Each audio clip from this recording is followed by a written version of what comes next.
"You're worthless," her stepmother said, voice flat as a knife blade. "Even the rats in the cellar bring more use to this house than you do." Amara didn't flinch. She'd learned that much, at least, but her fingers curled into the rough fabric of her skirt, gripping until her knuckles ached. The firelight cast jagged shadows across the woman's face, turning her sneer into something monstrous. Outside, the wind howled through the cracks in the manor's ancient walls, carrying with it the scent of damp earth and something sharper, wilder. Amara's breath hitched. She'd smelled that before, years ago, when the hunters dragged a wolf carcass through the village square. Her stepmother leaned in, close enough for the stale perfume clinging to her robes to choke the air. "Pack your things. The guards will escort you to the border by dawn." The words landed like stones, but Amara's pulse spiked, not from fear, but from the sudden, reckless thought that this might finally be her way out. The guards didn't bother with torches when they shoved her beyond the gate. Moonlight silvered the forest's edge, where the trees stood like sentinels. Amara hesitated, her worn boots sinking into the mud, until the wind carried that scent again, musky, alive, and the underbrush rustled. Not with wind, with movement. A shadow detached itself from the trees, taller than any man, shoulders broad enough to block the moon. Alpha Dameon, of the Crimson Moon Pack. His eyes gleamed gold in the dark, predatory, but his voice when he spoke was low, almost amused. "Little rabbit," he said, nostrils flaring as he inhaled her scent. "You smell like fear and fire. Why did they throw you to the wolves?" Amara could feel his power radiating through her body, to her core. Amara's throat tightened, but she lifted her chin. "Because she thinks I'm worthless." The words tasted bitter, but the alpha's laugh was darker, rolling over her like thunder. He moved closer to her. Amara stood frozen as he raised his hand to touch her. His fingers, claws, really, traced the line of her jaw, tipping her face toward the moonlight.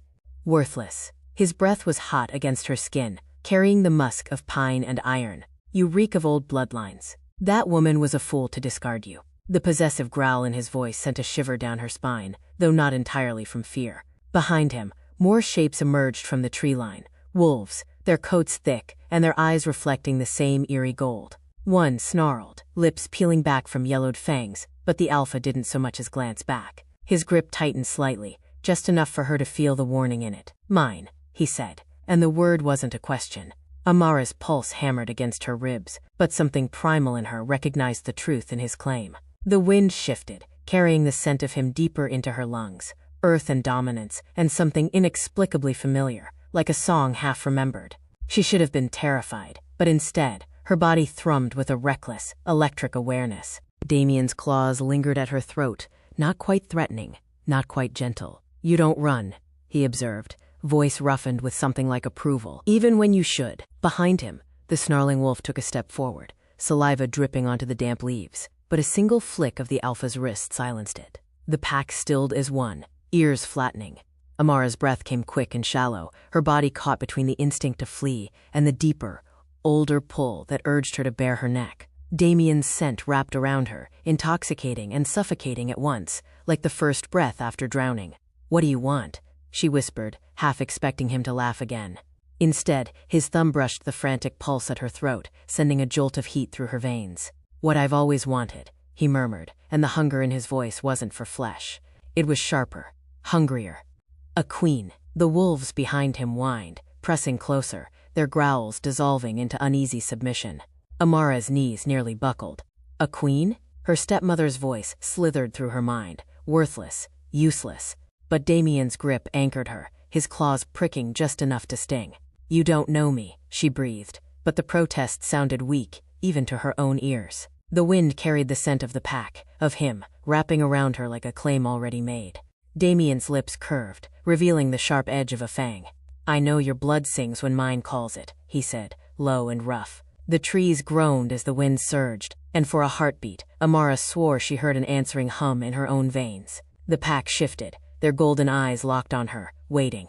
One, a massive brute with a scarred muzzle, sniffed the air and let out a shuddering whine, as if tasting something long forgotten. Her stepmother had called her weak, but weakness didn't explain why her fingers trembled with the urge to reach out, to trace the alpha's collarbone, where the moonlight turned his skin to silver.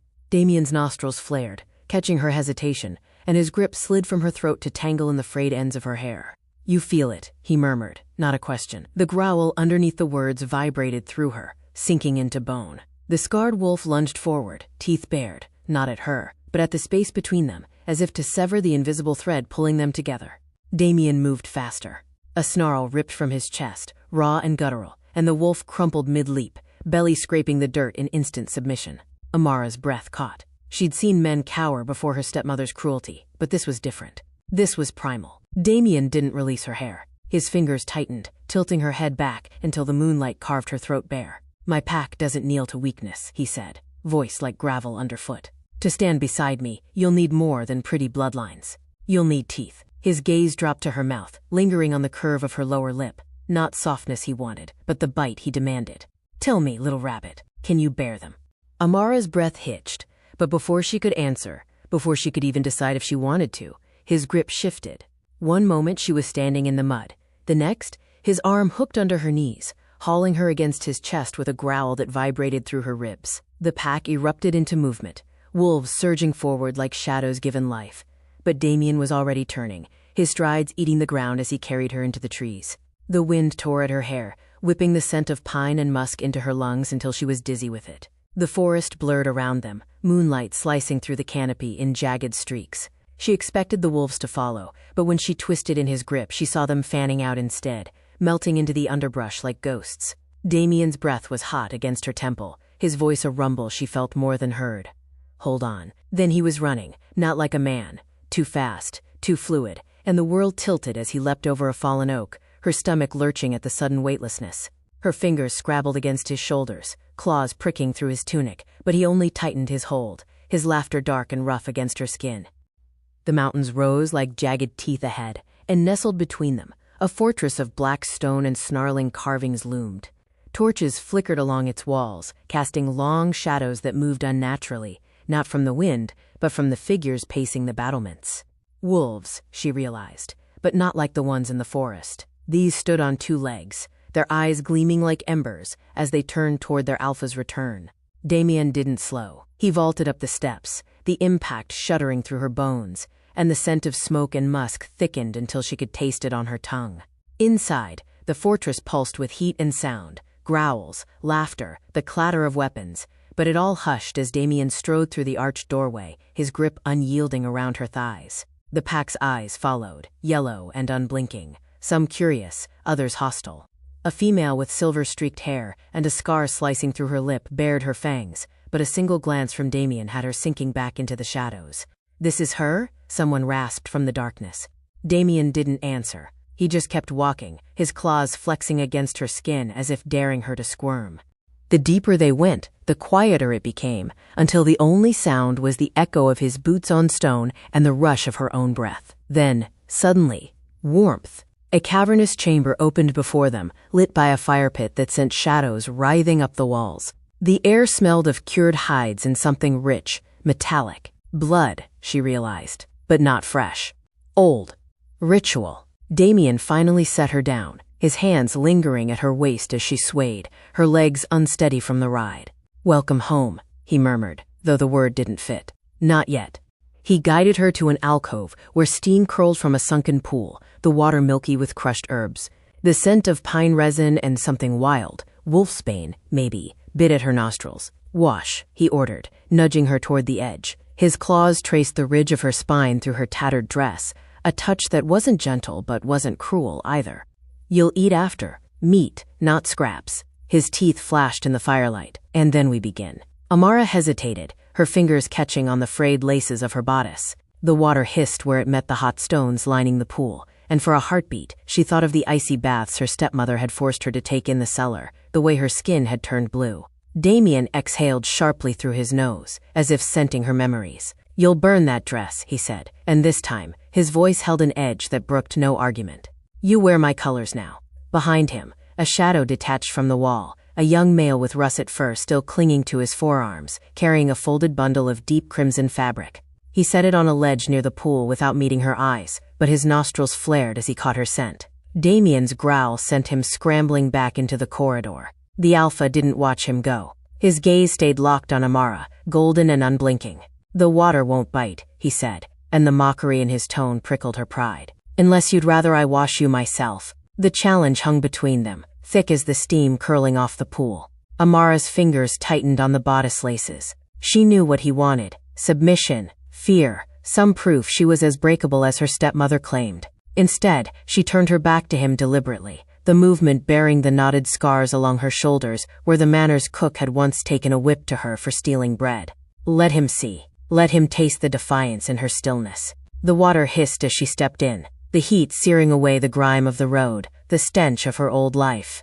Dameon's silence was heavier than any laughter. She felt his gaze like a brand between her shoulder blades, tracking the way her ribs jutted beneath skin too often starved, the way her hands shook, not from fear, but from the sheer animal relief of warmth. "You'll learn to wield hunger," he said at last, voice roughened by something that wasn't quite pity. "A queen doesn't beg, she takes." Behind her, his claws scraped against stone as he leaned in, his breath stirring the damp hair at her nape. "Tomorrow you'll hunt with the pack. Tonight, you feast." The water turned murky with dirt and old blood, but Amara didn't care. She scrubbed until her skin burned, until the scent of her stepmother's perfumed cruelty dissolved into steam. The alpha's shadow lingered by the archway, not watching, not leaving, a presence as unshakable as the mountains outside. When she finally rose, water sluicing down her thighs, the russet-furred male from before slipped in, head bowed, to place a tray of food beside the fresh clothes.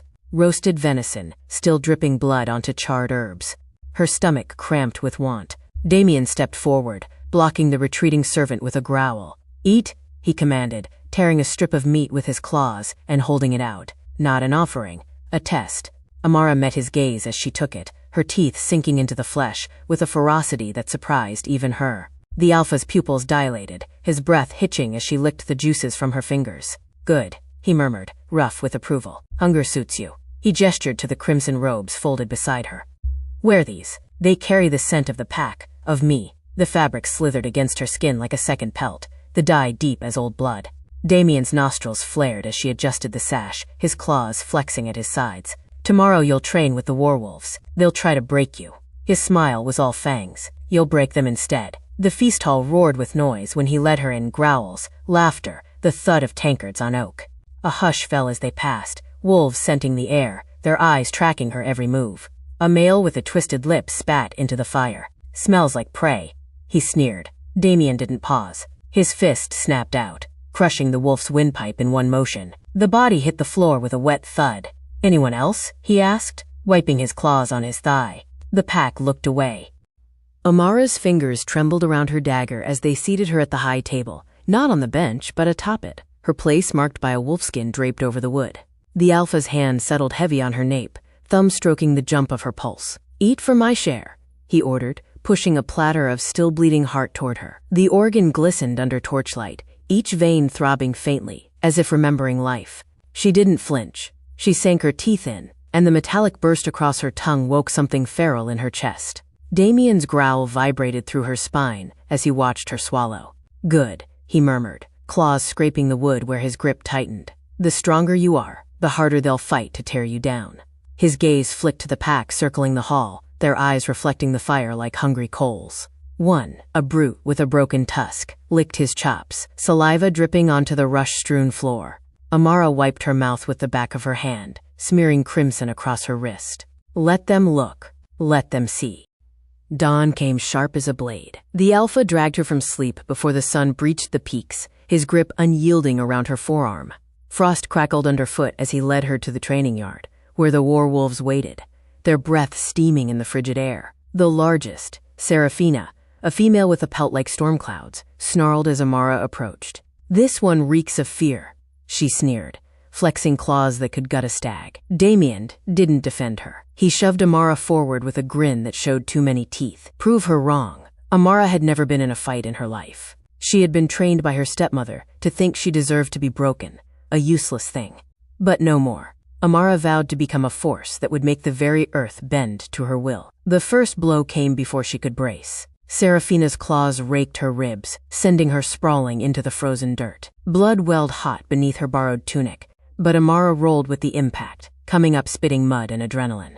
Seraphina lunged again, predictable, arrogant, and this time, Amara ducked low, driving her shoulder into the female's gut with a force that knocked the breath from them both. The pack's jeers died mid-snarl. Dameon's laugh rang out, dark with approval. "Again," he commanded, and the werewolf bared her fangs in a grin that mirrored his.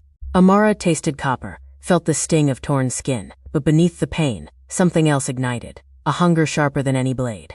When Serafina swung next, Amara didn't dodge. She caught the female's wrist midair, twisting until tendons popped. The snarl that ripped from her throat wasn't human. It wasn't wolf either. It was something older, something that made the pack's hackles rise as one. Dameon's nostrils flared, his golden eyes blazing.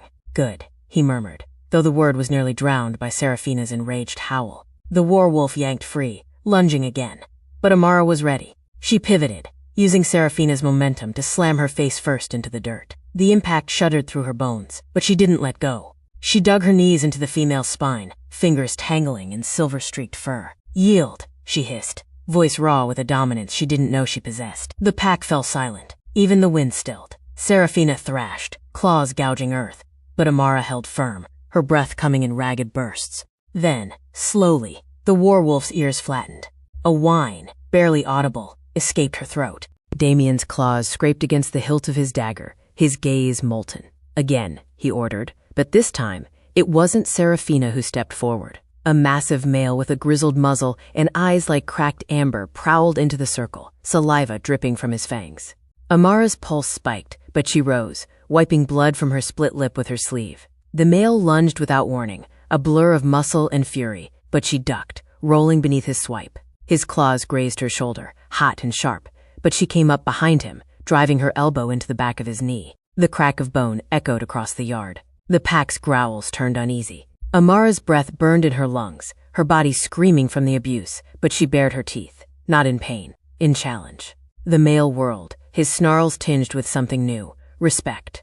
Dameon's laugh was a dark rumble. "She learns fast." He mused to no one, his claws flexing as if itching to join the fray. The grizzled wolf shook out his fur, then bowed his head, just a fraction, before limping back to the ranks. Amara's knees trembled, but she locked them straight. She wouldn't fall. Not here. Days bled into weeks, and the pack's snarls softened into gruff acknowledgments. The warwolves still circled her during training, but their claws retracted a heartbeat sooner, their taunts laced with something almost like approval. Even Serafina tossed her a chunk of venison after drills, her smirk sharp, but not cruel. "Eat, little queen," she'd grunted. "You fight like a starved wolf." Amara took the meat, hiding her surprise behind a messy bite. The blood tasted different now, less like fear, more like belonging. Dameon's kindness was subtler, a shift in the weight of his gaze rather than the warmth of his words. He no longer watched her like prey, but like something precious he'd unearthed, a blade half-forged, still glowing from the fire. One evening, she found a new dagger laid across her sleeping furs, its hilt wrapped in crimson leather to match his own. When she glanced up, he was already turning away, but not before she caught the flicker of pride in his eyes. That night, she slept with the blade clutched to her chest, its edge singing a promise of protection. The revelation came on the night of the blood moon, when the pack elders gathered in the sacred grove beneath the twisted oak. Dameon led her there, his grip firm on her wrist as if he feared she might bolt. The eldest among them, a silver-pelted female with eyes like cracked amber, pressed a claw to Amara's palm, drawing a thin line of blood. It dripped onto the ancient roots, and the earth itself seemed to shudder. "She carries the mark of the lost line," the elder rasped, voice frayed with awe. "The blood of the first Alpha Kings runs in her veins." Dameon's grip tightened, his golden eyes burning brighter than the torches. "Not just any bloodline," he murmured, nostrils flaring as he inhaled the scent of her wound, iron and something deeper, wilder. "The last of the Stormclaw dynasty." The pack elders hissed, some recoiling, others leaning closer, as if drawn by an invisible pull. Amara's pulse thundered in her ears, her stepmother's voice screaming liar, but the elder only nodded, her claws tracing the crescent-shaped scar on Amara's collarbone, a birthmark she'd always hidden. "This is no blemish. It's the sigil of the Stormclaw queens, faded, but not forgotten." The silver-pelted elder lifted a gnarled hand, and the torchlight twisted, casting shadows that writhed into shapes, a wolf with a crown of lightning, a fortress shattered by betrayal. "Your mother was no mortal woman," she rasped. "She was Lyria Stormclaw, last queen of the northern packs, slaughtered by the traitor who took her throne." Amara's knees buckled, but Dameon caught her, his claws pricking her waist as if anchoring her to the truth. The elder's eyes gleamed. "Your stepmother didn't banish you because you were worthless. She hid you because your blood could burn her lies to ash." Amara's breath came in ragged bursts, her vision swimming with images of a woman she barely remembered, dark hair woven with silver, a laugh like thunder. The scars on her shoulders throbbed, not with pain, but with purpose. She wrenched free of Dameon's grip and seized the elder's wrist, her own claws unsheathing for the first time, sharp and glistening. "I vow on my mother's bones," she snarled, voice cracking like a storm breaking.